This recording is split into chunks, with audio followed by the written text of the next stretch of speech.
Hi, hi guys. Welcome to my YouTube page. This tutorial is about how to win a draft. The first thing you want to do is take Jace the Mind Sculptor. Jace is the planeswalker with the biggest brain, and you want him on your team. That's it. Thanks. Don't forget to like and subscribe.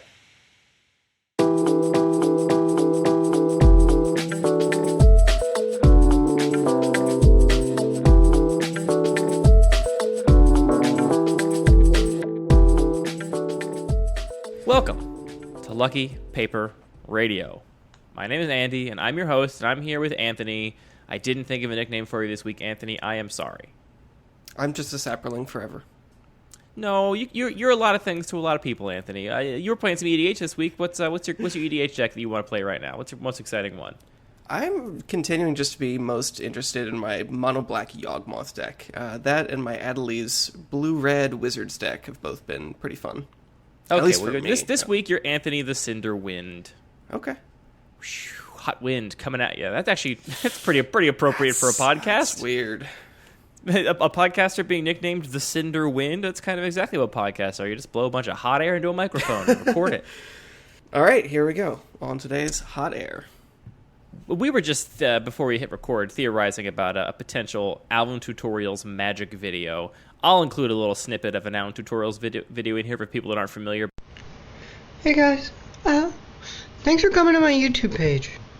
On my page, I'm going to show you a new series of tutorials about how to hack or mod a hard drive. So today's tutorial is how to hack or mod a hard drive to make it glow in the dark and trick your brother. What would the Alvin Tutorials magic video be? I mean, it's obviously how do you, open a magic pack, and he just ends up, tearing it in half and throwing the cards everywhere. Is it that simple, or is it how to build a control deck? It's like how to build a control deck, and he's trying to do it, and he's got, glue all over his fingertips, and he's trying to, put the cards in the sleeves. Put an island in your deck. Oops. Draw go. Oh, I forgot to play a land. Oops.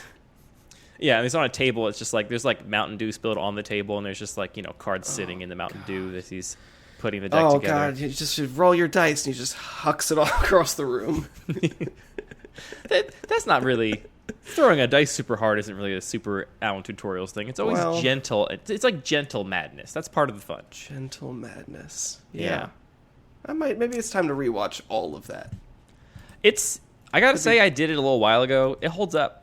It does get real weird at the end. I mean, it's weird all the way through, but it gets disquietingly weird at the end, if you don't recall. I don't think I ever watched it all the way through. Okay, it gets different. It gets pretty different. So maybe a little content warning on that for people that don't like to be freaked out by weird YouTube videos. Alvin Tutorials gets frickin' weird. But Anthony, we're not here to talk about Alvin Tutorials. We're here to talk about the card game Magic the Gathering, designed by Richard Garfield in 1993 or whatever. How's your Magic life? It's okay. Played a little webcam commander, got my face kicked in, and that was fine. Sometime we should do an episode about Commander. Once the show's got a little bit more history to it and we can, record. People know us better. I think we can we can venture into the Commander territory and maybe, post that episode places where we don't normally post outside of the Cube world. But how many games of Commander are you trying to play a month these days? What's your quota? I would probably do 6. Ooh, I'm definitely high. Below that. It's just a little bit of work to get organized these days, getting your webcam set up and all that. But I can tolerate a couple games of Commander. I really like to play 1 to 2 games a month, and that is enough Commander to keep me tided over until the next month when it rolls through. That doesn't even get you through all your decks, does it? No, that takes I only have the 3, so it would just take me a month and a half, 2 months to get through my 3 decks, but that's fine. I still keep buying foils for those decks and slowly curating them, even though I never play them. That's half the fun of Magic. Oh yeah, I mean that's kind of what Commander is all about, right? It's about building the deck and curating it and seeing all the cool new toys you can get for it. More than any other format, Even more than Cube, I would maybe argue, though maybe this is wrong. I would say that Commander is the format that is the most things to the most people. People play it for such dramatically different reasons. And that is, I guess, there's obviously more diversity in Cube because there is no rules. You can just play I saw somebody posting on the Cube Cobra Discord. They were reporting some performance issues, and their cube had 6,000 cards in it, and wow. the developers were like, well, you might experience some issues with 6,000 cards in your cube. It really wasn't designed for that. So there's definitely some real extremes when it comes to Cube because there are no rules. You can do whatever you want. But I just find that Commander is actually like many different games. Like the most obvious example is like, CEDH is just a whole different game than regular Commander. If you sit down at a table with an odd deck out, it's not going to go well for anybody involved. But even inside of both of those bigger buckets, there's just everyone's playing a different game, and that's part of the beauty of it, I think. But it does make finding a good game a little bit challenging. Yeah.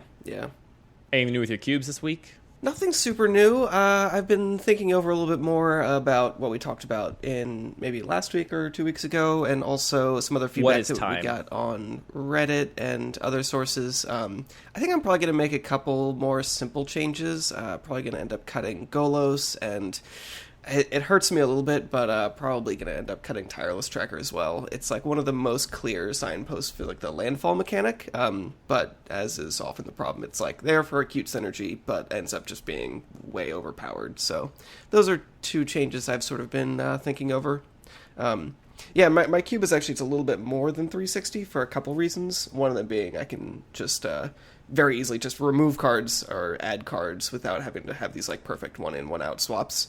I like that a lot. Definitely made that choice very intentionally because I wanted to make evolving the cube as easy for myself as possible. And I know if I have to like fret too much over every decision, I just will end up not touching it. Yeah, I like that decision a lot. I am at a rigid 360, but I don't do like for like changes. So I recently made 2 changes to my cube, which were notable for me because I ended up cutting 2 cards that if you had asked me 3 years ago if I'd ever cut these cards, I would have said, of course not. These cards are staples forever. But I recently cut Plow Under and Hero of Bladehold from my cube, which, end of an era. End of an era. So I did swap for Settle the Wreckage, which is, both 4 drops in white, but that's kind of a coincidence. Plow Under, I swapped for Cryptic Command, which is obviously a very, very different card. Although, honestly, they're more similar than Hero and Settle. That is definitely true. I mean, except for the whole being in completely different colors and therefore working in very different decks. But yeah, actually, they both have the opportunity to be Time Walk adjacent for fairly expensive instants or sorceries. Yeah, I just Plow Under is a card that I think one of the reasons I got into playing Cube was that there were specific cards I wanted to play. I think I mentioned this in a previous episode. Like I really just wanted to play balance, and I wanted to play opposition, and I wanted to play these strategies that don't work in other environments. And Plow Under definitely falls into that category where it's like it's a card I'd heard people talk about with like a trembling fear in their voice about how backbreaking and strong this card can be and how devastating it is. And I wanted to play with that fire, right? I wanted to dance with it. And I'm not actually cutting it for the feel bad, so I know a lot of people don't run it because they think it feels so bad to get Plow Undered. I'm just cutting it because it's really only good if you're ahead, and for a 5-mana spell that only works when you're like significantly ahead or against a much slower deck. I just don't have room anymore, so that's a sad day. I have my beautiful old foil that I'll have to find some place for, but that's getting the axe. And then Hero of Bladehold is kind of similar. It's it's a 4-mana creature that doesn't do anything unless you get to untap and attack with it. And basically, like, my aggro decks are just so fast these days that I want so few 4-mana spells. And Hero of Bladehold is like fine in a mid-range deck, but both the mid-range and aggro deck would rather have an Elspeth or some other 4-mana Planeswalker than a Hero of Bladehold. And so I just found that like I wasn't playing it. Most people weren't playing it anymore because it's been outclassed a little bit, and because the deck that kind of wants it most, your like mono white aggro deck, wants like 1/4 maybe. I'm in the middle of a rotisserie draft where I'm drafting mono white, and I put Hero of Bladehold very quickly in the category of like cards I'm never taking. Like I'm not putting this in my deck. So they both got cut. Really sad. Wow. So sad. I mean, Hero for me is I'm gonna miss Hero so much. It was definitely the signpost of you don't know how to draft Cube, Anthony, when you first build a Cube, because I would say, well, this card is so much more powerful. It attacks for so much. It is very powerful. But then it just would never, ever attack. So Anyway, I have since stopped just trying to draft green-black and green-white good value creatures and removal in your cube and tried to play real Magic. Hey, that's all real Magic. Let's not be gatekeeping real Magic here. But yeah, my cube is definitely an environment where you need a pretty strict plan, right? Even if your plan is to be reactive or whatever, it's hard to just do, 2-color good stuff. Slam a 4-drop and cross your fingers doesn't usually work. Yeah, and also it just, it does end up leading to play patterns that I don't love. Like, if you do get to attack with it, you're probably almost certainly winning that game. So the value proposition is the turn it's played, it gives you 0 value, aside from force him to have a removal spell. And then the next turn, if you still got it, it gives you this incredible value, just like, through the roof value. And, any Planeswalker, there's a lot of people that are like, Planeswalkers rub them the wrong way. They feel like they're like too powerful or too good or whatever. But I really like the way the power is distributed, where you play the Planeswalker. No Planeswalker does nothing the first turn it comes into play, especially the white 4s. But, Elspeth might give you a soldier, which is like very minimal board impact. It doesn't do a whole lot. But that value is spread out over time, meaning that the inflection point where your opponent needs to have interaction or they're going to lose is also more spread out, which means that there's more kinds of diverse answers to actually help your opponent fight against it. So I'm a little sad to be cutting it. It's a splashy card. It's fun to swing with it, but yeah, just not cutting it for me anymore. So what do you do with all the cards you cut? Do you put them in a sad little stack that you can just sort of dream about and one day maybe reconsider, or do they just get... This is actually a thing advice to new cube designers out there. I wish what I had done is, as soon as my cube was whole, every cut I just put in a binder with a little tag on the sleeve for when it was cut. I would love to have that artifact of my cube and to be able to page through all the cuts I've made over the years. I'm sure there's a ton of them. But no, it shuffled right back into the mess. I end up oftentimes flipping cards I cut from my cube to fund new cards to go into the cube. But I'll keep the ones that are treasured to me. I never got a foil Hero of Bladehold, though. That's still just a regular pack card, nothing fancy. So that one won't be missed too bad. But that Plowhunter is very pretty with the old frame. It's always a shame to cut an old frame card. Maybe you should get one anyway. You deserve it. What, a foil Hero of Bladehold to do nothing with? Yeah. I'll just stick it in the battle box. That'll be fair, right? Oh, yeah. So fair. And then my story with Cryptic Command is also kind of... So I had Cryptic Command in an earlier version of the cube. And I, at some point, cut it because I felt like, A, I would much rather have a cheap counterspell than an expensive counterspell. And B, it was triple blue. And I was like, triple blue is just so hard to pull off that, this card is going late and is kind of too narrow. And, it's good to reevaluate those things and kind of return to them over time. I'm pretty sure I cut it before I went to double shocks for my fetch lands, which does make a big difference for how good of a mana base you can build. And also, I cut it at a time where I was still not running some of the good, cheap counterspells, and now I think I'm running all of the good, playable, cheap counterspells, and I'd still want Cryptic Command in addition to those, basically, to give me even more interaction. And so it's my goals have evolved such that Cryptic Command is now good again. And I gotta say, that card also just sparks joy. It feels really good to cast. So, isn't that the most important part? It is the most important part, and I actually I got Hillary to play a little cube with me for the first time, which was a thrill. Oh my god! So exciting, and I did get to cast Cryptic Command, and that felt really cool. The card just it feels I good cast to have in your Cryptic hand. Command on my wife. That was the highlight of my week. It's a fun card to cast, and I value flexibility and modality so much that I should have loved Cryptic Command. It's got 4 modes. You have to choose 2. How many different possible combinations is that? Can you do that quick math? Is it 2 times 2 times 2 times 1, right? Is it 8 possible combinations to cast the card? I can't figure it out. Don't make me say a wrong thing. Anyway, I love modal cards, so why shouldn't I have this great modal counterspell? I'm glad to have it back. I don't think it's going anywhere anytime soon. But anyway, those are changes to the cube. We needed a name for this segment, though, Anthony. What did we settle on? We didn't think of anything that good, did we? I thought I had a great idea, and you didn't write it down? I mean, if you had a great idea, you must have said it in one of the many ways we are digitally speaking to one another, which is logs for all of it. Let's do this. Listeners, if you have a name for the new segment of the show, which will be a time-to-time segment where Anthony and I talk about changes to our respective cubes, and you send in the name, we end up using it, I will mail you a Hero of Bladehold that came out of my own cube. Wow. Yeah. Pretty good deal. Free card just for thinking up a good name. So, send that recommendation to mail. I always stumble on our email address because we're looking for suggestions for good email addresses. No, we got one of those. Send your name suggestions for our Cube Change segment to mail@luckypaper.co.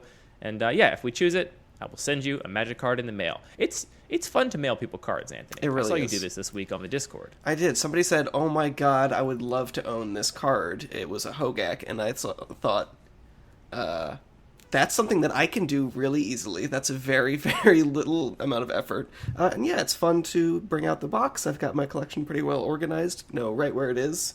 Take out my box of envelopes and stamps. That's all prepared.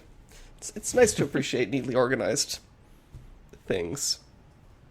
You're right. It is nice to do such a small kindness to just be able to, somebody said, I would love to own this card. And it's like, well, if you care about it that much, I can make that happen for you at basically no cost to me. Yeah, I think it's actually, Hogak is not even worth the stamp that it costs to mail, but, it's all about sparking joy. It's all about sparking joy. That's why we play Magic. It's very important. Let's move on to our Pack 1 Pick 1, which we are doing a little preview Pack 1 Pick 1 because, Anthony, you and I are going to draft this cube on Sunday. And the cube we're talking about is Minor Bug's Tringleton Cube. This one is called Tringleton 2. I'm assuming there's a Tringleton 1, but maybe not. Maybe it's like an Abundant Life Tower situation, Anthony. Maybe there's only wow, that's maybe real. There's that's only one. Real inside baseball. That's deep cut. If you get the Abundant Life Towers 2 joke, also write in an email and I'll send you a card. I doubt you do. It'll be Gadwick the Wizened. I think a bird just flew into our window. Oh my god. Was that a bird? I believe a bird just flew into our window. Our windows aren't even that clean and they have things on them. Why is that bird doing that? Do you want to go check and see if it's okay? Sure. What are you going to do if it's not? If it's not, you can call an animal rescue place. Okay. Just check and see if that bird's okay, dear, and report back. The podcast listeners need to know. Okay.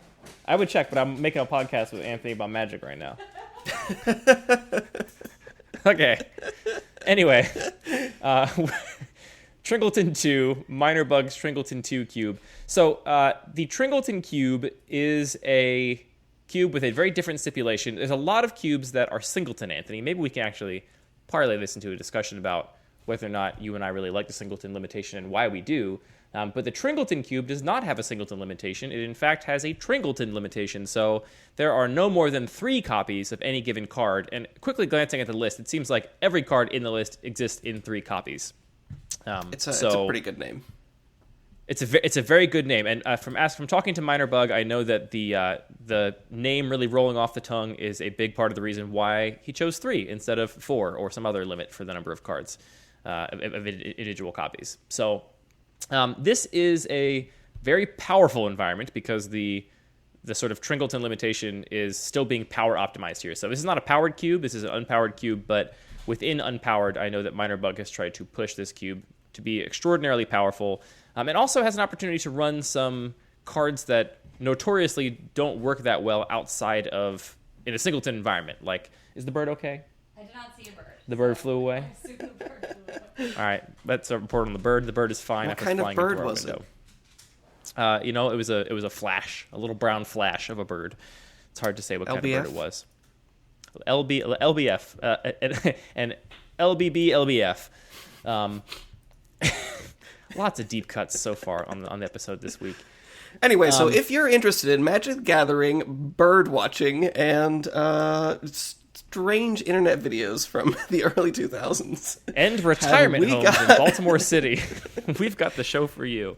So, one of the advantages of Tringleton is that Minor Bug is trying to make some cards that typically are said to not work in Singleton work. So, Delver of Secrets is one of the examples I hear referred to a lot, which is a very powerful card in Eternal Magic. You see it played in Legacy. This 1-mana 3/2 flyer essentially.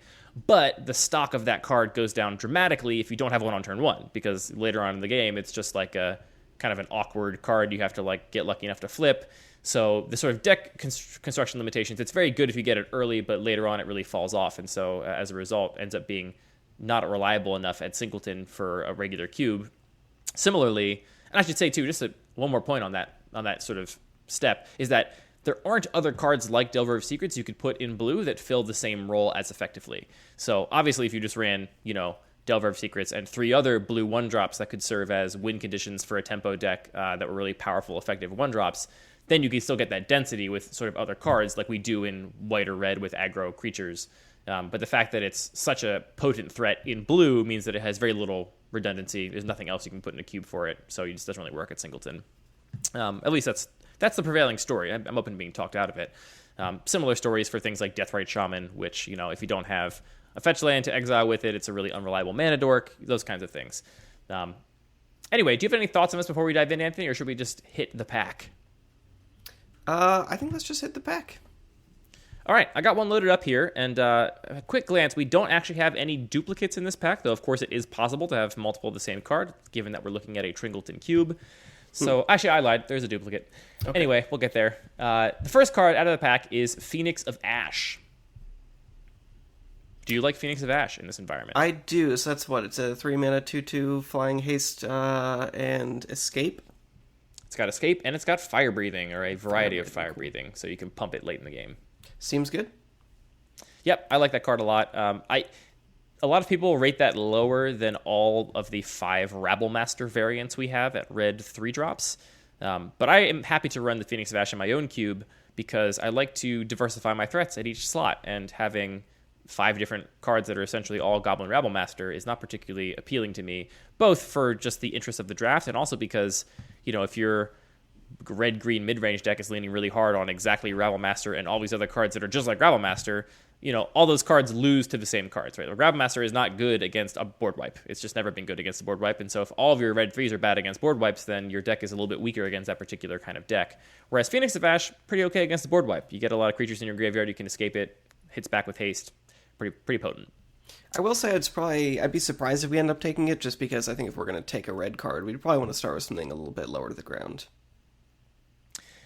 Yeah, I don't think I'm going to take this. I can't imagine taking this out of the pack either, so we'll see where we end up. Next up is Counterspell. Classic. I like that a little bit more. I think so. I agree. It's a little better than Phoenix of Ash, I think. Just because Phoenix really is a dedicated aggressive card where Counterspell can go in any blue deck and be pretty happy. All right, then we have Giver of Runes, the new fixed Mother of Runes.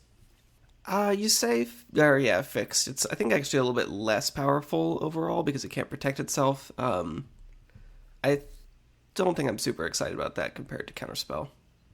Yeah, fixed in regards to the fact that Mother of Runes is a little bit broken and, kind of opens up these weird play lines. I at first, when all of these kind of callbacks to older broken cards were printed into Modern and Modern Horizons, your cards like Giver of Runes or Force of Negation or whatnot, which were like referencing legacy staples, Mother of Runes and Force of Will, that everybody acknowledges would be out of place in Modern and kind of twist the format. At first, I was kind of disappointed to put them in my cube because they were so obviously like worse versions of their counterparts.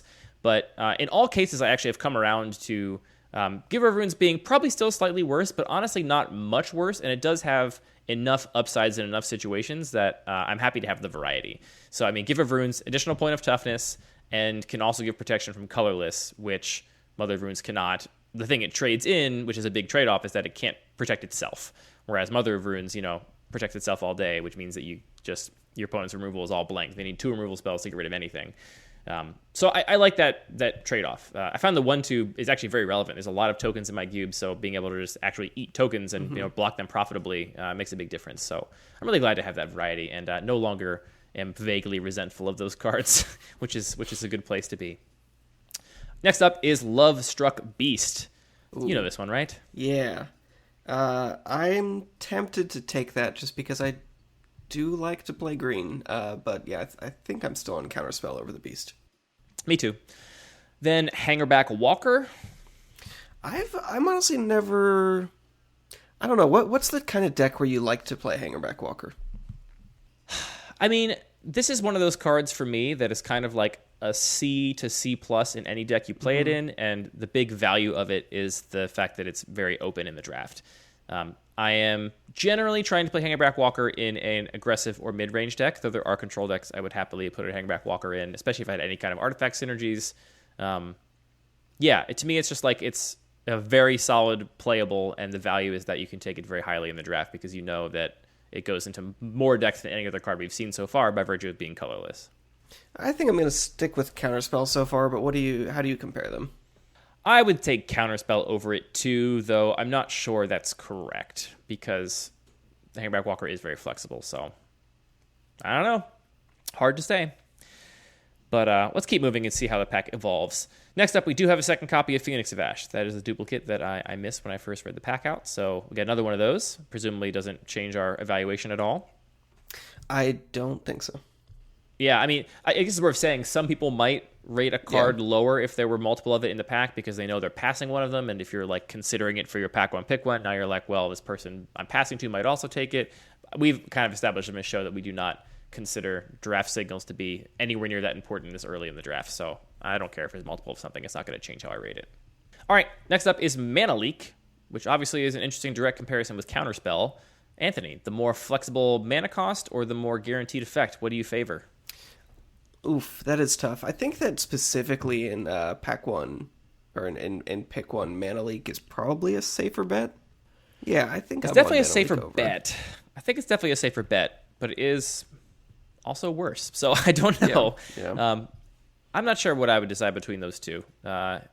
Probably the Mana Leak. I also know this to be a very low to the ground environment, that I expect Mana Leak to be at its best here, and it's never bad. So I'm pretty excited about that.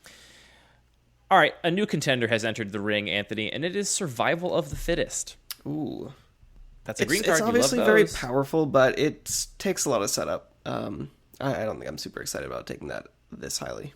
So it's worth mentioning that, in a typical cube, your one copy of Survival of the Fittest would be typically like a signal for a Reanimator deck, very often, or it would be a kind of green tutor where you're willing to trade some card equity to turn your dorks in the late game into bigger threats if you already have a bunch of mana established, in which I think it does both roles pretty okay.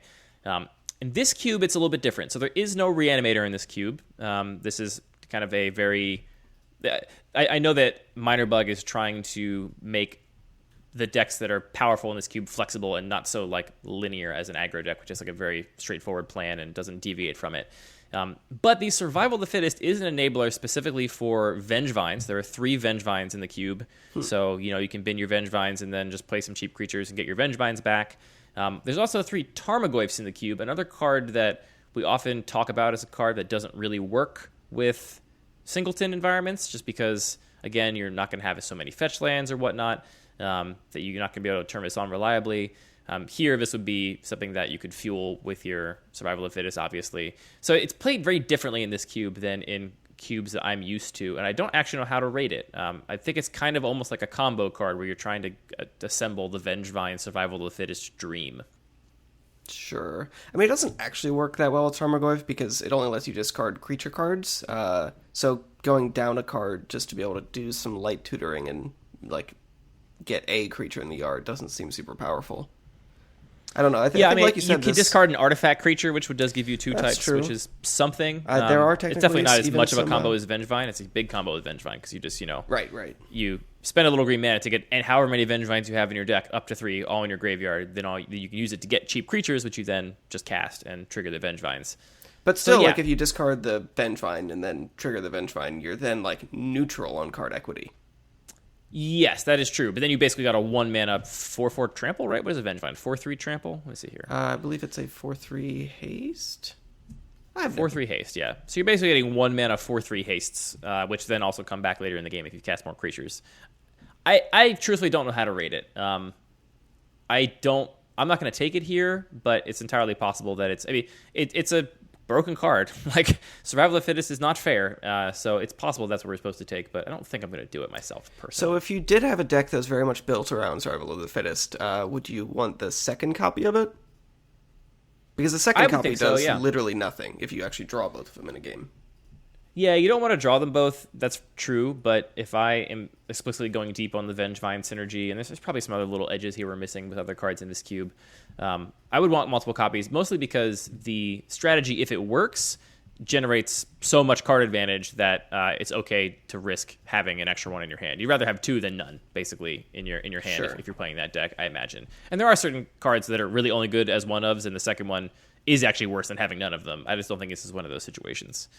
Okay. Yeah, so that's a very different Survival of the Fittest than I'm used to, but I'm not going to take it. And this could be familiarity bias. I don't know how that deck plays. I don't know exactly how it works, so I'm going to pass on it for now. Also, if you're drafting this cube with Minor Bug loves to force green, so it's strictly worse to go into green. Pack one, pick one, because Minor Bug's going to take all those cards from you. Oh, I forgot to mention one thing. One other change to this cube is that it is drafted in packs of 16. So that was our 8th card. We have 8 more cards to see instead of just 7. I don't actually know the exact reason for that, but it's a 384 card cube, which is enough to do 8 packs of 16 as opposed to 8 packs of 15. So slight difference there. I actually initially considered doing that with my own cube, honestly, just for aesthetic reasons. Yes, the nice symmetry of you get 2 cards at every pack and an 8-person pod is very, very pleasing. And just powers of 2. That's also true. All right, next card I may have to read, Anthony. It's Jace Memory Adept. So I'm not going to be able to tell you what that one does. This is a Jace you don't see very often, but not because it's not good. I'll read it to you now. So it's 3 blue for a Planeswalker Jace. Comes in at 4 loyalty. Its +1 ability is draw a card. Target player puts the top card of his or her library into her graveyard. Fine. So, draw a card, mill a card. Its 0 ability is target player puts the top 10 cards of their library in their graveyard. And then the ultimate is irrelevant. Any number of players each draws 20 cards. This card does not see play in a lot of cubes, and I suspect the reason is that the 0 ability is extremely potent in a 40-card environment, and a lot of people don't like the idea of mill as a win condition. But this Jace, if you get to 0 it twice, is going to mill 20 cards from your opponent's library, and that's going to make it much harder for them to win the game. It's interesting, and there's no other mill in this cube, is there? Not to my knowledge, and I think the reasoning there is that you just don't need anything outside of this Jace. It is so effective at milling them out that 3 activations and they're definitely dead. 2 activations and they're almost certainly dead. So it's very potent on its own. So how does that compare to, are you still on Counterspell? I think I am still on Counterspell, but I do think... No, actually, you know what? I'm going to be on this Jace. I'm on this Jace. I'm looking at the blue list in this cube, and seems to me that this is the control win condition in this cube, outside of some gold cards. Like I noticed there's Teferis and Ashioks in the gold cards. So actually there's some other mill, specifically in Ashiok Nightmare Weaver. That is a version of mill. Sure, yeah. So it seems like in this cube, you only win the game with the control deck with one of these Planeswalkers, either this Jace or these Dimir or Azorius Planeswalkers, at least in a sort of blue-based control deck. There might be others that I'm not aware of. And you're happier taking the finisher over early interaction? I think in a list like this, Minor Bug has kind of succeeded in making them pretty equally scarce. There's not that many ways to actually win the game, and there are tons of cheap interaction. We're looking at 3 copies of Censor, 3 copies of Brazen Borrower, 3 copies of Condescend, 3 copies of Counterspell, 3 copies of Mana Leak, 3 copies of Miscalculation. So there's a lot of interaction available, and I don't know. I think I'm going to start with the Jace. Could be wrong. I think you've talked me into it. It is just very, very powerful. Next card, Path to Exile. Strong, but less exciting. I mean, there's just so many... I don't think I rate removal super duper highly in this environment, both because I think there's a lot of it, and also because, all the best removal spells are here, so Path to Exile is good, but not even a premium removal spell, so I'm going to put that pretty low. And then, in a similar vein, Hero's Downfall is next. Hero's Downfall is maybe a little bit more appealing just because there are a lot of Planeswalkers. So like one of the disadvantages of Path to Exile is if your opponent's being aggressive and they're just, playing a bunch of cheap creatures, removing one of their cheap creatures doesn't necessarily, it might slow the clock down a little bit, but it doesn't necessarily actually put you ahead. Whereas Hero's Downfall actually can interact with your opponent's win condition in a very meaningful way. But I think I'm still on... I would still be on like Mana Leak or Counterspell above it, so I think I'm still on Jace. In our, I agree with you. In our rotisserie draft, I ended up with the Path to Exile because somebody else playing a more controlling deck took my Swords to Plowshares earlier. And I had the thought of one of the reasons why Path is so much worse is that it is a removal spell that you cannot use to bolt a bird. It is completely useless when you're playing against green and you're trying to get rid of their early ramp creatures, which is a lot of what you want your 1-mana removal to do is get rid of green's ramp creatures before it can totally run you over. So I'm not super high on it here, and that's a bummer that you can't bolt a bird with it. Very sad. And then, anyway, Hero's Downfall. Yeah, Hero's Downfall I think is better. probably, but this interaction, none of his interaction is as potent to me as I mean, the counter spells are quite good, but the actual removal spells I don't think are as potent as the other spells we've seen so far. Yeah, I agree. Next up is Sylvan Library. Sylvan Library's cool. And a very good green card. I would say equally as broken as Survival of Fittest. The question is, can you abuse it?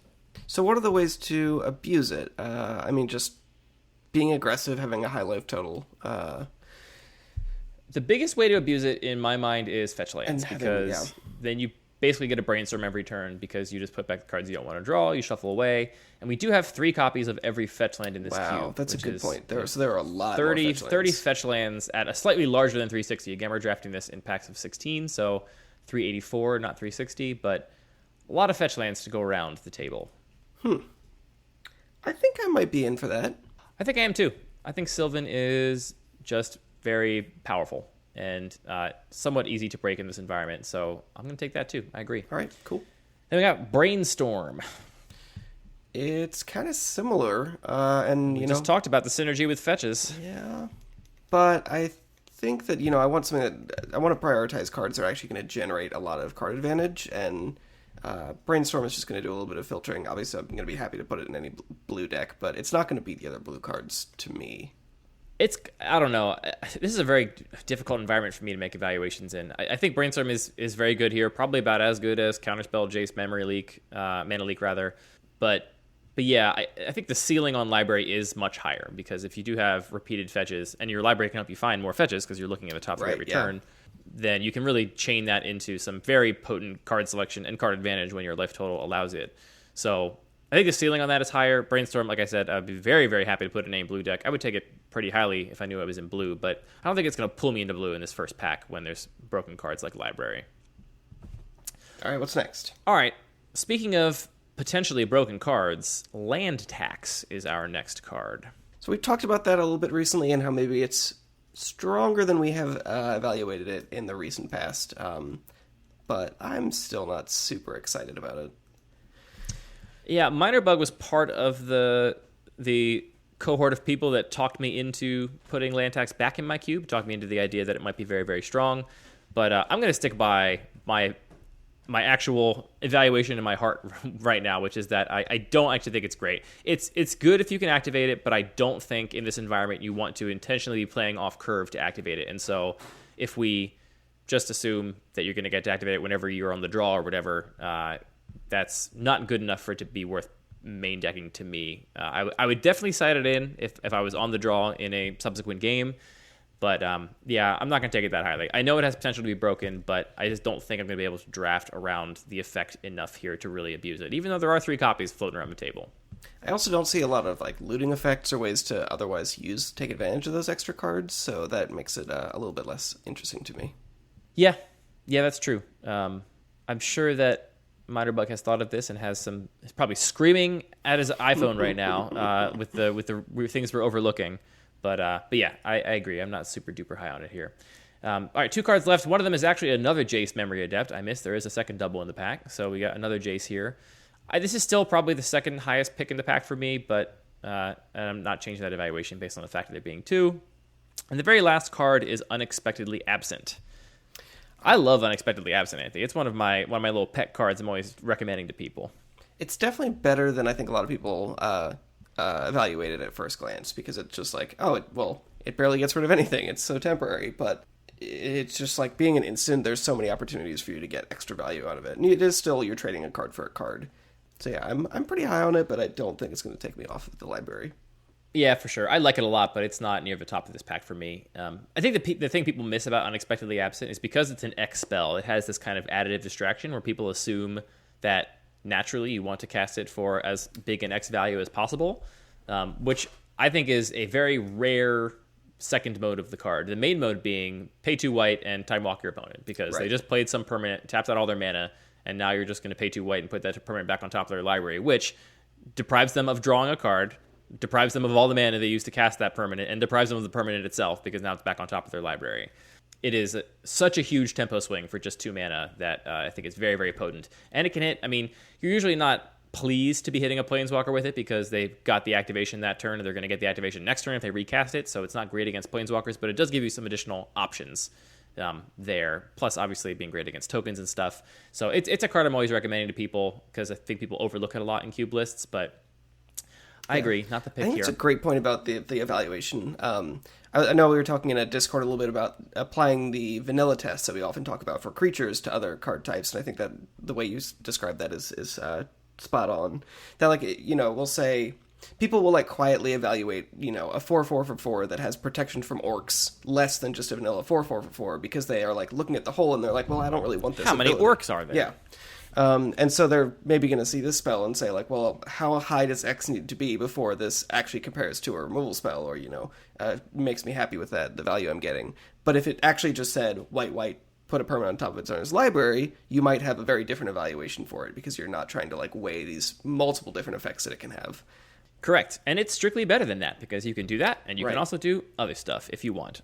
I can count probably on one hand the times I've cast it for greater than X equals 0. And usually even there, like a turn or two is enough. A perfect example is like in this rotisserie draft, I'm like fantasizing about specific interactions I want to happen. And one of the players in our play group who is drafting mono green is very high on the Jiraga Tree Speaker and believes it to be one of, if not the best green mana dork if you're playing mono green. And it's still in my cube. I like Jiraga Tree Speaker. That's why I still run it. But I do think it's one of the worst one mana dorks, specifically because you don't actually get the mana advantage the next turn after you play it. In that turn, you have to invest some mana into it. I mean, unless, obviously, if you're playing later in the game, you can level it up before you pass the turn. But in that case, it might as well be a 2-mana card or a 3-mana card or whatever. Anyway, so because its mana advantage is not guaranteed, and because the play pattern that is usually most valuable to you for tempo is to play this on turn 1 and then turn 2, level it up and play a 2-drop, you're really opening yourself up to a potential blowout from any kind of removal spell. And I'm just fantasizing about casting Unexpectedly Absent on a Tree Speaker with the level up trigger on the stack, because that's just it's a perfect situation, right? Not only am I going to fizzle this mana you just spent on your second turn and make your entire second turn completely null and void, but then you're going to draw another 1-mana dork on your third turn when you'd much rather be doing anything else rather than playing mana dorks. So I'm fantasizing about that interaction. I hope it happens to me. That's rude and you're crazy. It's just a Soul Ring with Suspend 2 for green. Look, I still run the card. I'm not. I think it's good. It still makes my list of the top 50 green cards ever printed. So my criticisms are very minimal of it. But I'd rather have just another regular dork personally. So regular dork. That brings us to the conclusion of our Pack 1 Pick 1 of Tringleton 2 Minor Bugs. Very interesting cube. Yeah, so we're going to draft this cube on Sunday. Maybe we'll have a little review next week and talk about our experience drafting it if it's of note.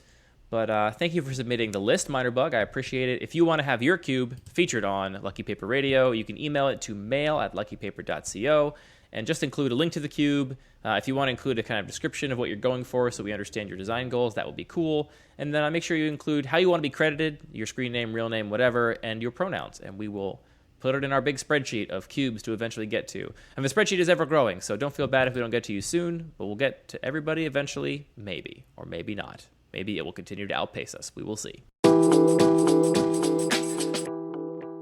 Anthony, do you like Tringleton 2? I mean, obviously, it's impossible to really make an honest evaluation without having played it. I think that the change in limitation does a couple things. I mean, like you just said, you're saying, well, I'm still including this card because it's of the top 50 powerful cards, even if it's not one of the top, 20 powerful cards. So the obvious first change is just that the environment can be much more powerful because he's not stretching to add his, fill up a certain number of slots. So instead of, Jace the Mind Sculptor and 2 lesser Jaces, he can just play 3 Jace the Mind Sculptors. At the same time, I do think that the Singleton rule, even though I myself don't even adhere to it strictly, does promote the fact that you have an extremely varied and deep play experience. You're not going to draft the same deck every time because you're just going to see more variety of different cards. So I wouldn't be surprised if it's a cube that I would be less excited to draft more times. But that being said, the first couple drafts I think won't be all that different.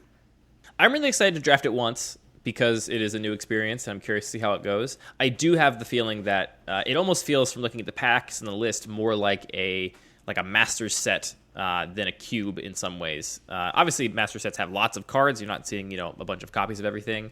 This is like if you took the rares in a master set and put them all at common, so they were just kind of, flooding the packs. And I feel like we'll be able to draft a very cohesive deck with a very clear strategy, and that's very satisfying, and you get to then, see how that sort of stacks up against other decks. But it does feel like it will be a more on-rails environment just because of the number of options are severely limited. So it's like, how many different ways can I really play Survival of the Fittest in this cube? Probably not that many. It's probably just the couple ways to do it. I also feel like more than maybe a normal cube, we will be at a disadvantage for not knowing exactly what the intended synergies are. And I feel like I'll probably have to do a little bit of looking at the list, looking at decks that Minerbug and other people have drafted already of the list to kind of get a sense for what I'm meant to be doing. What constitutes a very good deck of a particular color. It kind of has the feeling to me of, I've heard some people recommend a cube design technique for people that are just getting into the format of just basically building like 10 decks you like, multicolored decks, and then just shuffle it all together into a cube and call it a day. And this feels almost like, Minerbug took some decks that he liked and said, all right, I want my deck to have this many cards in it, and then put it all together into a cube. It does highlight for me, though, we've talked before about how the restrictions you place on yourself for a cube really help breed creativity, and how, for example, I've mentioned that for me, playing a power optimized cube is a restriction because I'm basically saying all the cards that are not among the most powerful or good enough to be played alongside the most powerful cards are not good enough for my cube and not making the cut. Whereas your cube, you are in a much more wide open space with more options available to you. And so those restrictions do breed creativity. Here, the sort of 3 of restriction does create a very different environment. And I've often pressed people that are very adamant about having lots of redundancy in their cube lists and having their decks come together in a very cohesive way. Like, why not break Singleton completely and just do however many copies of each card you want to exist? And I don't know. I've never seen anyone actually try to fully attempt that. I've seen other, takes on the limitation rule that kind of allow them to have something to grab onto. But I'm not sure, if you open up it entirely, do you just end up with a red section that's just 12 copies of Goblin Guide and 24 copies of Lightning Bolt? And, how many other cards do you really need to make effective red decks? I'm not even sure. That does sound pretty good, actually. I don't know why anybody hasn't done that yet. I had a really dumb idea, Anthony, a while ago, which was that I was going to try and make a cube that each color and color combination only had one unique card in it. So the blue card in the deck was something, and the black card in the cube was something, and the, red, green, gold card in the cube was something, and just include copies of those and see what kind of space there was to play with there. Well, everybody's going to splash blue and have 8 copies of accumulated knowledge, and that sounds great. There you go. There's just 50 accumulated knowledges in the cube. That would be really... Now, I should use the other one, whatever the new one is. I think you need to use the old one, because then you have to really, really metagame it. How do you sideboard against it? That's really something. But, so it's interesting, having more copies of the same cards does fundamentally limit the available variety. That's just the fact, right? There are fewer unique ways, unique decks that could be built from this cube than there are from a cube that was the same size and entirely Singleton. And if we go further down that path, we arrive at some cube that is, again, like my theoretical dumb experiment, where each color only has exactly one card in it, and that card is the only card in that color. You still get all the 10 color pairs and stuff. And so even at that extreme, that is theoretically a more solvable environment, right? It feels like we could sit down, play a couple games, and kind of suss out, well, actually, the best deck is just blue-black. These two cards combine in the most potent way, and the blue-black-gold card is just really good. And so it just feels like that would be a more quickly solvable environment. But I don't think it'd actually be super easy. I think it would be a metagame, I think, would develop even with a very simple cube like that. Or do you think we could just solve it quickly? No, I think you're right that there would be a metagame, especially if you're saying, blue-black is the best combination. But if everybody then is, maybe especially valuing the blue cards, then actually trying to find a more open lane would end up being more powerful. It really goes to highlight how complicated draft is, just the natural variance of you're going to open random packs, and then all the players are going to be competing for the same resources and trying to find open lanes. Even in a cube that is extraordinarily simplified, even comically so, it'd still be a challenging game to figure out what to do and to do it well. Which then when you like take that and ramp up the complexity by just orders of magnitude by saying every card is unique, this is an entirely Singleton environment, you start to get at why Cube is so interesting to talk about and play, because there's just so many potential outcomes for an event with that much randomness and decision making involved. So I'm excited to play Singleton once. It's not my kind of environment for Cube because I do like the variety imparted by Singleton. You and I both break for specific things. I break for Shocklands. You currently just break for Prismatic Vista, or do you have other breaks in there? Just Prismatic Vista. I had 2 copies of another utility land, but ended up switching it up just to get a little bit more variety. Yeah. In those situations, it's like, I was just happy to... Really, the reason I added those second copy of Shocks is that I felt like drafting the fetches was causing this frustrating situation where sometimes you took fetch lands highly because, you're quote-unquote supposed to, you're staying open, you're taking good lands aggressively, and then you just never got the shock land that you needed for the color pair you ended up in, either because it was really early in the first pack and you took some open pick over it, and then you didn't know you were in that color pair yet, or like later in the draft someone took it so they could splash or something. And I didn't like that exact specific interaction. I just wanted additional copies of those shock lands, so you basically had a really good chance of finding the one you needed for your color pair, which made the fetches really strong and consistent. And I think for you it's a similar thing. You want a certain amount of mana fixing in your cube of your size, and you just don't want to run a bunch of effectively worse versions of Prismatic Vista, I assume. Yeah, that's basically it. Like we've talked about a little bit in the past, I did want to do something different than your cube because, these are the 2 that we play a lot in our play group. And there just weren't enough other options, and especially because I wanted to make landfall a little bit of a theme.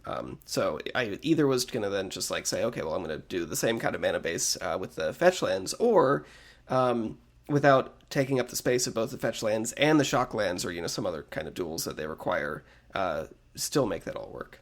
But yeah, then it's just one card. And, if I had an Evolving Wilds and a Terramorphic Expanse, that's just not enough space, and those cards are so much worse.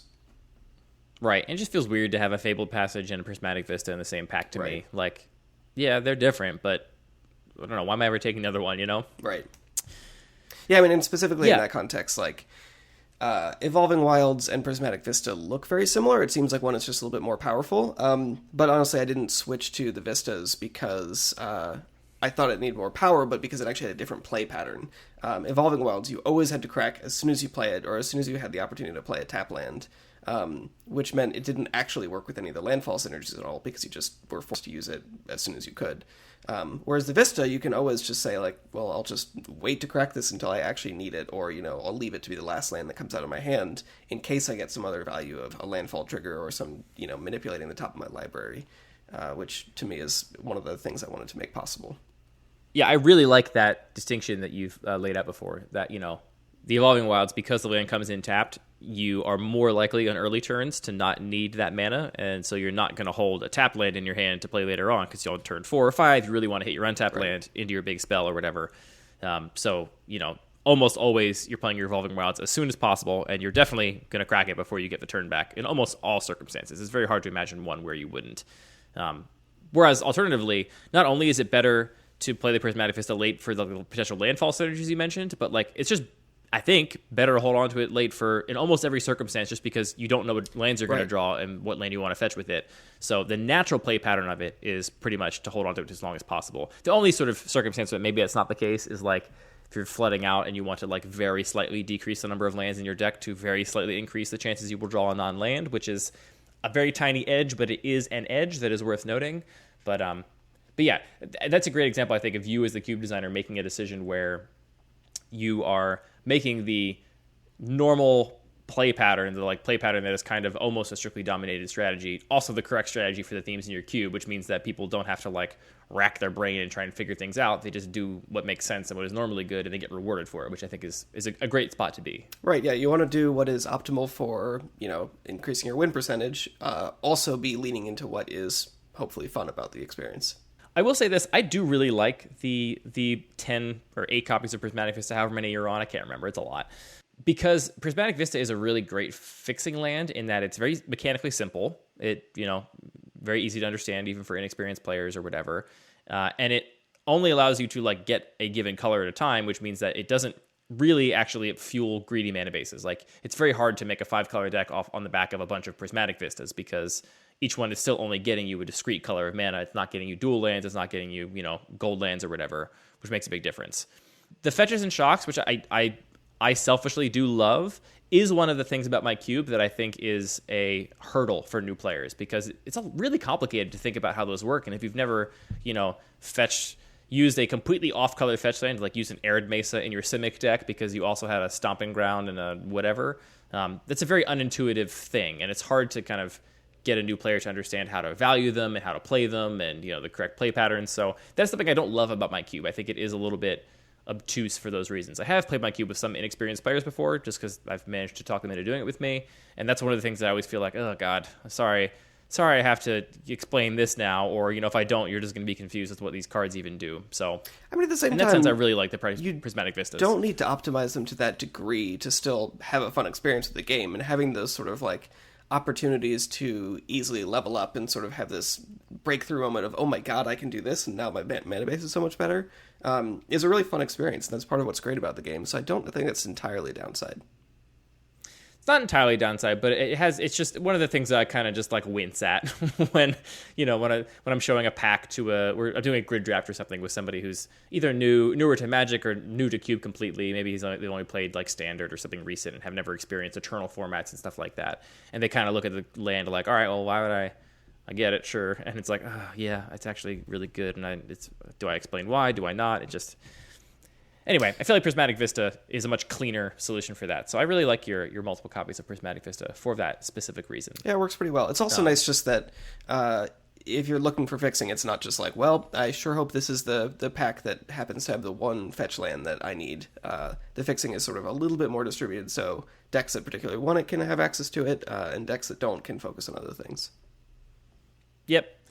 I think it's a great design choice. I know our friend Allison, who has a Peasant Cube, recently made the decision to make the mana base allow rare lands instead of just the rarity limited peasant lands, which I think is a great decision. For those of you that have peasant or pauper cubes and the sort of peasant or pauper restriction is not one of just strictly budget, which I know is a lot of the reason people do play those environments. Some people also just play them because they like that rarity limit. I just think putting good fixing, rare level fixing in those cubes really changes the environment and makes you punish fast decks less because there is no untapped fixing at peasant level. So I'm really glad to see those rare lands in the peasant cube too. I think fixing lands specifically is a great place to break the rules you set for yourself. Whether it's Singleton, whether it's rarity restrictions, like all decks should be able to cast their spells. We don't have to have these weird arbitrary rules enforcing whether or not decks can have good mana. Right. I mean, you stick to the restriction as long as it is actually helping you be creative or do something interesting and notable. As soon as that restriction is just holding you back, you can feel free to be a little bit lax. Toss it aside. Yeah, so the Singleton in my cube has been something that's been very important to me for that diversity of play we've talked about. This may be a good venue to talk briefly about. I maintain what I call the Spirit of Singleton in my cube. So it is Singleton with the exception of the Shocklands, which we've talked about. But a step beyond that, I also try to avoid as much as possible any cards that are functional duplicates or strictly worse or very nearly strictly worse from other cards in the cube. Basically, I want to avoid the situation where you open a pack and it has Lightning Bolt and Shock in it, and you're like, why does this cube have Lightning Bolt and Shock in it? And the reason is because both Lightning Bolt and Shock are extremely good cards, and if you're just playing the best red spells you can pick out from the game, you will almost certainly end up with Lightning Bolt and Shock in your cube. But that sort of dissonance is the thing that irks me, and I also like that additional restriction as something that pushes me to discover other cards rather than playing all sort of functionally similar ones. Now, there are places where this rule is kind of fuzzily enforced. So I do run one strictly worse card in my cube. I have both Wasteland and Strip Mine in my cube. Wasteland obviously being functionally worse than Strip Mine. But that's just because I like those two cards, and I like Mana Denial, and I don't want to run 2 copies of Strip Mine. Seems silly. It's also the kind of thing where I think if there was exactly one Strip Mine in the cube and no other ways to delete lands or whatever, it would be such a weird feel bad, and having a couple other ways like Wasteland and Vindicate and stuff help make it a little more of a normal thing that pops up. But Mana dorks is another category. Like, there's a couple categories of cards, like burn spells, mana dorks, cantrips, that I run a lot of cards that are very similar, but not exactly the same. And actually, in very few circumstances are any of them strictly worse than other ones. And even in those situations, it's kind of a gray area. So I like the fact that I mentioned earlier that Jiraga Tree Speaker I think is worse than, just Llanowar Elf or whatever. But I run Jiraga Tree Speaker over Elvish Mystic, over Fintorn Elves, over Boreal Druids, over the other cards that are much more similar to Elvish Mystic, because I don't want that sort of functional duplicity. Is this something you think about too in your cube? Do you avoid cards that are strictly worse or almost identical to other cards? Yeah, I'm less strict about it than you are, but I definitely do. Like, for example, I don't have both Oblivion Ring and Banishing Light. Because I think that, it's not really, to include both of them is really not following, like you say, the spirit of Singleton. Because the reason that they printed Banishing Light was not because they, actually thought that there needed to be multiple copies of the same kind of effect. They just realized that they implemented the rules in a way that didn't quite do what they wanted. Right. So they reprinted a fixed version in the sense that it plays a little bit more cleanly in sort of a lot of edge cases. So for us to take that and just say, well, now I get to this effect, if you're willing to do that, then you might as well also say, even though there's only, 4 copies of functionally equivalent Llanowar Elves, just go ahead and put 6 in if that's what you actually think the environment needs to be more fun. So yeah, I try to do it because I also just appreciate the aesthetics of Singleton, and like you say, having these sort of functional, really similar things is kind of clunky, especially if you see them in the same pack. But if I do actually think there's some effect that we need a density of, that there isn't actually just a variety of actual different cards, I would be willing to. Yeah, it's kind of a silly point too, but like, I like that I and this mono green player in our rotisserie draft rate the green mana dorks I have included very differently. I don't think we would disagree on which is better between Elvish Mystic and Llanowar Elves and Fintorn Elves, right? Like, I think we would probably be on the same page that those were all completely interchangeable. But I really enjoy that this player rates Jiraga Tree Speaker as one of, if not the best, and I rate it as one of, if not the worst. And that, like, variability in, like, card evaluation is the stuff that Magic, that's the stuff that dreams are made of, man. So, like, of course I want to include more options in my cube for players to express their unique take on the game, their unique philosophy of how things work. And my sort of avoidance of functionally duplicate spells, like, I also don't run Chain Lightning because it's the same as Lightning Bolt. I would love to put Chain Lightning, Lightning Bolt, Shock, and... I'm sorry, I have Lightning Bolt. I would love to put Chain Lightning, Shock, and Lightning Strike all in my cube because they're all good and would be very well played. But Lightning Bolt is the sort of bastion that is keeping me from doing that. But I like the fact that has pushed me to kind of dig deeper on red burn spells than maybe I would initially have tried to. So I would say, like, maybe a year and a half ago, I discovered my profound love of all of the divided damage burn spells. So you have your Arc Lightnings, your Arc Trails, your Forked Bolts, your Fire from Fire and Ice. All these cards I found to be incredible, and some of them I probably would not have ever tested if I was running Shock and Lightning Strike and these other cards, which that's another example of, like, those cards are actually pretty different. Like, they both do some damage, which might seem similar, but all the divided damage spells are especially potent in control decks while still being serviceable in aggro decks because damage to the face is still damage to the face. But being able to 2-for-1 your opponent by killing 2 creatures, or 3 creatures even in the case of Arc Lightning, is such a huge game in control decks that I'm really grateful that I was kind of pushed to explore those different spells that maybe I wouldn't have gotten to. That's another reason I really like the Spirit of Singleton limitation. A recent card I've added, which I'm also pretty excited about, is Collective Defiance, which I think a lot of people rate pretty low in the sort of red burn spell category. This is 1 red for a sorcery. It has Escalate for a generic mana, and then the modes are target player discards all their cards in their hand and draws that many cards, deals 4 damage to target creature, or deals 3 damage to target opponent or planeswalker. So on its face, it's most reliably going to be like a 3 mana, deal 4 damage to target creature, which is not great, right? Like, I also run Flame Slash, which is 1 mana to do the same thing. But the potential of it being 4 mana to kill a good creature and a good planeswalker is just a modality that I'm really excited to have. And this is another card that is, like, completely serviceable. You slot it right into your red aggro deck and you're not mad at all because it does 3 damage to your opponent's face and ditches some lands and draws you some more action late in the game. But the control decks now get this card that can do so much more if they wanted to. So I'm happy to have that diversity of spells.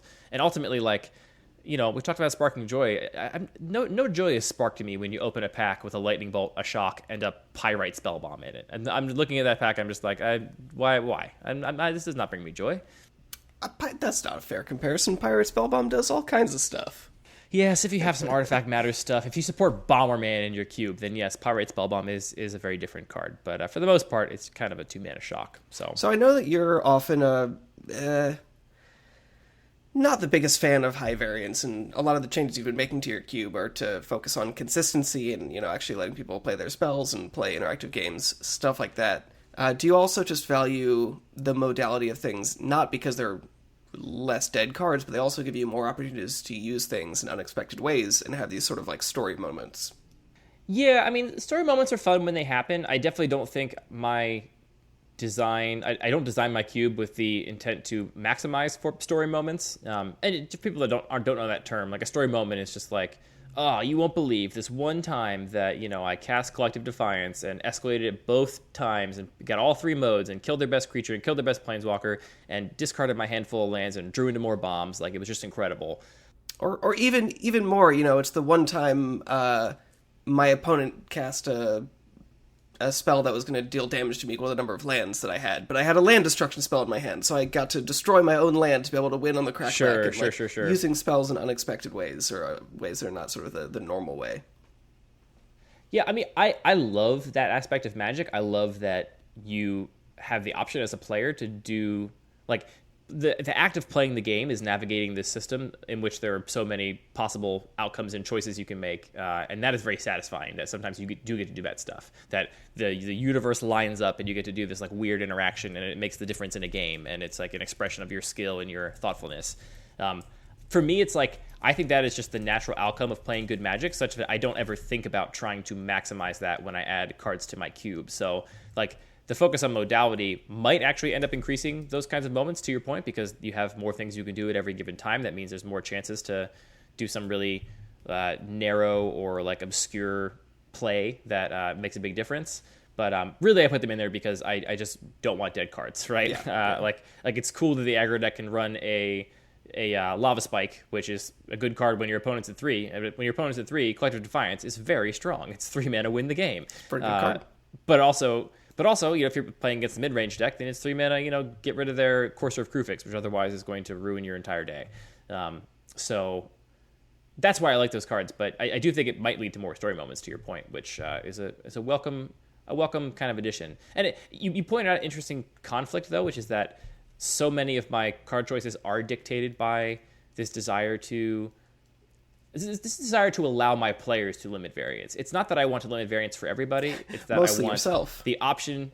Well, I mean, I as a player do like to limit it myself a lot, but I want the option for players of my cube to be able to say, you know what, I'm going to eat my vegetables, take my fixing very highly, and play a sort of very reserved 2-color deck, and I know I'm going to have the ability to cast my spells every game. I got a lot of cantrips or whatever. Like, I just get to do this, and players can always choose to not do that, as one of the players in our rotisserie draft is demonstrating with their 5-color pile of nonsense, which I'm also glad is a thing that can happen. And to me, it's like, you don't have to support that for it to be possible in your cube. Any cube you draft, like, we could give this Tringleton cube to our friend who's drafting that 5-color pile of nonsense, and they would still figure out some way to draft a pile of nonsense in that cube, because that's what they like to do. So you don't have to do that when your cube designed to make that possible. But if you do omit the opportunity to limit variance, then your players don't have that choice. There's no potential for them to do that. Right. I do value those opportunities to create those story moments. I mean, like, a really simple example is, I don't know if you remember this game that I played with you in Eldraine Limited, where, there's this card Foreboding Fruit that target player draws 2 cards and loses 2 life, and 99% you target yourself. But every once in a while, your opponent happens to be at 2 life, and you target them. So it's just like, if I ever have the choice between 2 cards that have a similar effect, but one has, it targets a player rather than just being yourself, always choosing the one that has the most flexibility to give you those opportunities is something I always look to. And that's like part of the reason why when I look at the Tringleton list, I see that there's less opportunity for a lot of that, like, flexible, interesting, and varied gameplay. So, you get your opponent to 1, and then you sort of fall behind, they stabilize. You're then just thinking, okay, well, I only actually have, 3 unique cards left in my deck. I have to draw Grim Lava Man, so it's the only card that gets me out of this. Whereas if you have more varied cards in your deck, you're thinking, okay, well, 1 damage. If I draw something that gives me a little bit of evasion, if I draw a burn spell, if I draw this creature that does damage onto the battlefield, there's just so many more opportunities to solve a problem in a new way. You heard that, Minor Bug? Put Foreboding Fruit in your Singleton cube is what Anthony recommends. And I mean, that isn't just a criticism, because like we've talked about before, draft is self-correcting and Magic is always fun, pretty much. But it isn't optimizing for that famous last words, kind of big experience. Statement. Magic is always fun. If you're not careful, Minor Bug is going to make you play his Misery Cube with him. If you think Magic is always fun. I've heard good things. I have played the Misery Cube. I have lived to tell the tale. It is actually a thought-provoking environment, to say the least. Is it fun, strictly speaking? Well, if it is, then we'll talk more about that cube some other time, maybe. But if you want to take the tagline, "Magic is always fun" for the Misery Cube, I don't think that's bad. Yeah, I think I will definitely say that I want to optimize my cube for my players having outs in a lot of board states, having those outs be varied and different. I don't want there to be too many games where you just say, well, I guess this is over now because that card happened. And to that end, actually, I have been thinking about cutting some other fairly iconic cards that I have held in high regard for a long time, the chief of which is actually Armageddon. So I'm drafting mono white in this rotisserie draft, and I did not choose to take Armageddon highly, and some other player ended up taking it, I think, very suspectly. I don't think this player should be playing Armageddon, but I would love to be proven wrong, because I have nothing I love more than someone doing some stuff I didn't expect or think is good in my own cube. But truthfully, I had Armageddon pretty low on my list of cards that I would actually main deck in my mono white aggro deck.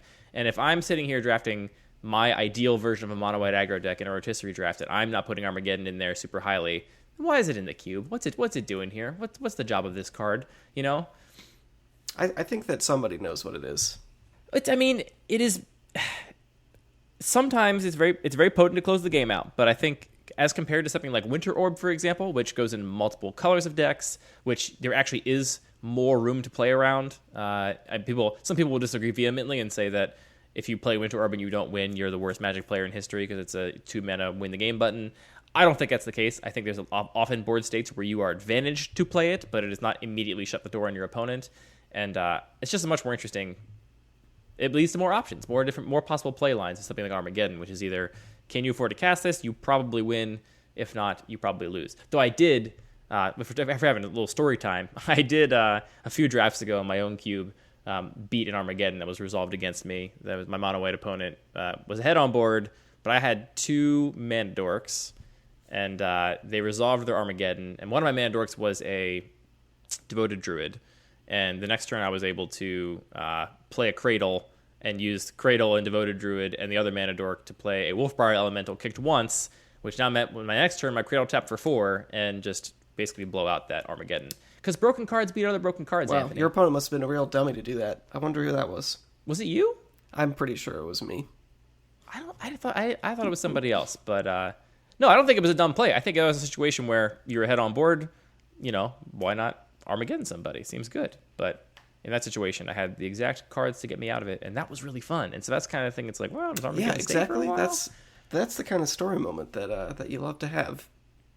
And I think what's important about those moments is if you make a play and then it comes back and you lose, that's not great. Like, it's more fun when you're winning. But I think it is hot take more from Anthony. Fun. Pull that quote, publish it. Anthony says, more fun when you're winning. Magic. I think it's more fun for the player who's found a unique and complex solution to the problem than it is unfun for the player that just lost.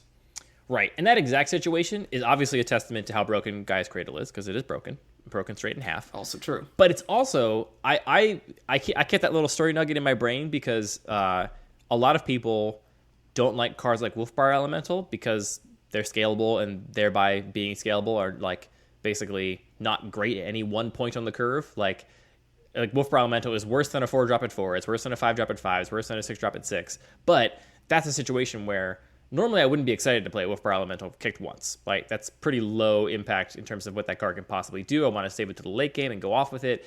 But in that exact situation where I just got Armageddon and now I need another creature to up my creature count for Gaia's Cradle, it was the perfect card. And it was something that a 6-drop or 7-drop, though maybe a more powerful card, could never have done in that situation. So it was a combination of broken Gaia's Cradle, which is broken, Armageddon, which is broken, and Wolfbriar Elemental, which is not broken. It's a very cool, fair, scalable card, and this was a situation where playing it for one kicker was exactly what I needed to turn the tide of the game. So next time, if you're thinking, is Wolfbriar Elemental worth it? Just consider that if your opponent casts Armageddon, and then you have 2 mana dorks, and then cast or play a Gaia's Cradle, it's going to be pretty good in that situation. The classic line that happens in every mono white versus green ramp matchup. You always have that thing happen. It's the tag on the card. Yeah, but that's the thing. Is like, as a cube designer, I'd be less confident in my ability to put together something like this Tringleton list, because inherently by giving myself more opportunities to run multiple cards and thereby limiting the possible options, I feel like that puts more onus on the designer of the cube to be in control of and decide what the interesting and fun options are that should be available to the players. And I would much rather say, let me just optimize for as many options realistically as I can give you while still not like sacrificing card power level or whatever, and then allow my players to express that. Because as we've established, I am not the best player drafting my own cube. So if I'm sitting here and just trying to make power level only evaluations, I should just pick up the phone and call Jay and say, Jay, what are the best cards? Tell me what to cut. But that's not what I'm doing with my cube, right? What I'm doing is trying to give the most opportunity for expression, both of skill and of people's own philosophies of the game, because that's what's beautiful about Magic. So that's why I love Singleton, Anthony. The title of this episode is Lucky Paper Radio, Episode 7, Solely Singleton. That would be a real troll. I wouldn't troll Brad that way. All right. Do you have anything else you want to discuss, Anthony? I don't think so. Let's go to Anthony's kitchen corner. You got mad at me last time because I didn't ask you what you were cooking. So what are you working on in that kitchen these days? Oh, we don't need to talk about food. I just asked you, Anthony. Are you going to not answer my question? I've been making a lot of pasta. Everybody's so excited about bread in these times. You know what's great? That weird, skinny, wet bread. Are you making it from scratch? Yes. What kind of pasta shapes are you making? You got a spaghetti cutter on your pasta rollers? I've got the pasta roller, but then doing the hand cut, because that's really what most of the joy is. Hillary's father, who is a big cook, has gifted us many different pasta shaping tools. So if you ever want to borrow tools for shaping pasta, you just let me know, and I'll sanitize those motherfuckers, stick them in a box, and ship them down to you. And you can make all the kinds of shapes of pasta you could ever dream of. I think that I appreciate that. I think there's a long way to go before I need to, get custom tools. How about you? Have you been cooking anything interesting? Not as interesting as making a bunch of homemade pasta. You set the bar pretty high. I made some meat sauce this week. One of my favorite. Here's what I'll do. I'll make a recipe recommendation for people. I love these savory buckwheat crepes that my wife and I first had when we were in Paris. I know, brag. But I don't actually like crepes that much. Like, I'm not really a crepe guy if you're talking about like breakfast food. But a lot of them are sweet, which is not for me. And also, I don't actually really love eggs that much. Cooked eggs, kind of take or leave them. But these savory crepes are fantastic. It uses buckwheat, which gives us. I really like acidity in my food, and the buckwheat gives the kind of batter this like tang, kind of like it's a little bit of acidity, a little bit of a bite, which I really appreciate over regular crepe batter, which I feel kind of is just smooshy and whatever. And then you put like cheese, ham, eggs in them. Sometimes put bacon in there, and anything you want to kind of stick in there. But I think the classic for me is this Gruyere and ham and fried egg in the middle of this savory buckwheat crepe, and it's so good. And I was very pleased to find that there is a Serious Eats recipe, which I will put in the show notes of this episode, that extremely faithfully reproduces these crepes, which we had on our vacation, which we loved. It's a great recipe, and I recommend it highly. So I've been making those. I have some extra batter sitting in the fridge right now. I made a big batch of batter, so whenever I want, I can just pull it out and make a nice buckwheat crepe. Ooh, that's a good idea. Yeah. Yeah, I mean, that's what I've been most enjoying cooking, or about cooking in these times, is just like doing those kinds of things where you can make a component, and then you can make a couple different meals out of it that you can get together quickly but not have to eat exactly the same thing every day. Yeah, I've gotten a lot better at doing that, given that I'm stuck at home making all of our meals for us. And then I will say the other thing I've gotten really good at is making meals with as few dishes as possible and then eating them over the sink, which is just trying to avoid dishes as much as I can, If there's anyone left who is not reverted to just eating over the sink, I will be surprised. 2020, the year we all ate over the sink. Will we ever go back? Why'd I say sank? The year we all ate over the sink. 2022, the year we all decided we just need to put troughs in the middle of our dining table, because that's what we really wanted the whole time. If you really wanted us to be neater, you'd serve us out of one long bowl. You're talking about a trough. We're not going to eat from a trough. And another thing, it's only 5:15. Why are you in your underwear? All right, thank you for tuning in to Lucky Paper Radio. This week, it should be the first episode where we have our brand new music, which is produced by DJ James Nasty. So thank you to DJ James Nasty for our excellent music. You should reach out to him if you want to shake your ass to some good tunes, or hire him to make some music for you. James is a Magic player in our local play group, or at least was a while ago. I'm not sure if he's still playing. He used to have a very rude Ashling the Pilgrim EDH deck, which would just light the whole table on fire. So a big thanks to James for that music. And if you have any questions, comments about the show, be sure to write us an email, mail@luckypaper.co. Also say, if you want to send in a question or something, you can send us a voice memo, which you can record on your phone and then just email it to us of you asking the question. And if we decide to answer it, we'll play the voice memo on air, and then you can have your voice on Lucky Paper Radio, along with me and my co-host Anthony, the Cinder Wind. Kiss your Jace square on the lips.